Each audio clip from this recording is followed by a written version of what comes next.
আসসালামু আলাইকুম। গ্রামের বাড়িতে এসে আমি মিষ্টি দই তৈরি করেছিলাম। 2 কেজি দুধ এখানে জাল দিয়ে 1 কেজি করে নিয়েছি, আর হাফ কাপ মিষ্টি দই পানি ঝরিয়ে রেখে দিয়েছি, আর হাফ কাপ চিনির ক্যারামেল তৈরি করে জাল করে রাখা দুধটা দিয়ে দিচ্ছি।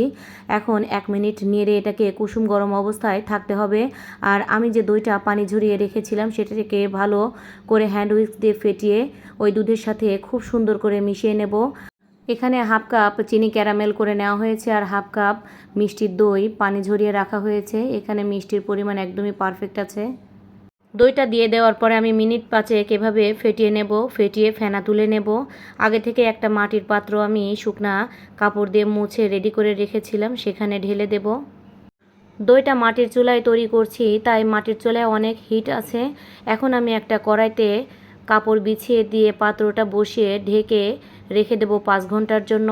এমন সুন্দর রেসিপি আপনারাও তৈরি করতে পারবেন মাটির চুলায়।